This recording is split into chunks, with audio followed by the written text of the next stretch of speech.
আলুর বন্ড বিলিকে কেন্দ্র করে অশান্তি অব্যাহত রইল জলপাইগুড়িতে।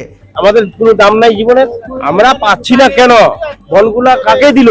1400 টাকা বিনিময়ে বন্ডের দাবিতে শনিবার বাহাদুর হিমঘর সংলগ্ন রাজ্য সড়ক অবরোধ করলেন আলু চাষিরা।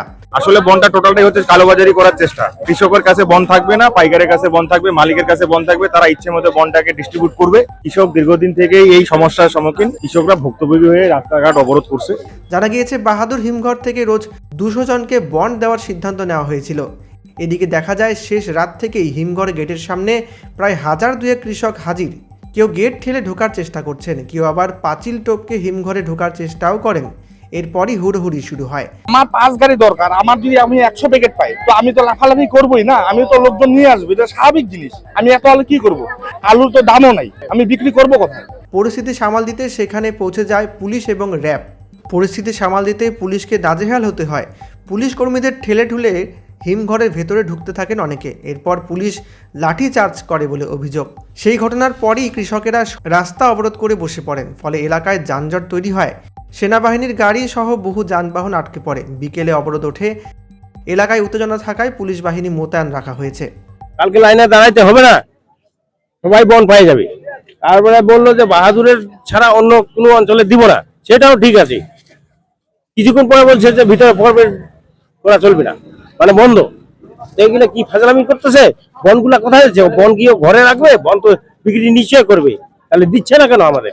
কি পদক্ষেপ বলুক যে বন দিব না, আর যদি দেয় তাইলে বলো যে কালকে আসো বা পরশু আসো, বনটা দিব। আমাদের দুইটার একটা বলতে হবে তো, দিবে কি দিবে না সেটা বলুক, ওইটাও তো বলে না। এখানে তো খুব উচ্ছৃঙ্খল দেখা যাচ্ছে, এভাবে তো কন্ট্রোল করাটাই মানে মুশকিল হয়ে যাচ্ছে। প্রশাসন কন্ট্রোল করতে পারতেছে না, আর পাবলিক তো সব লাইন ছাড়া, লাইন করে কেউ ঢুকতেছে না। সিঙ্গেল লাইন করতো, এক এক করে ঢুকতো, তাইলে বিষয়টা খুব ভালো হতো আমার মনে হয়। কারণ অন্যান্য বার অন্যভাবে দেওয়া হয়, এবার 30% বন্ধ দেওয়া হবে, আর প্রতিজনকে 100 প্যাকেটই বন্ধ দেওয়া হবে। আর পুলিশ আসে, পুলিশ যতটা পাচ্ছে ওরা দেখতেছে।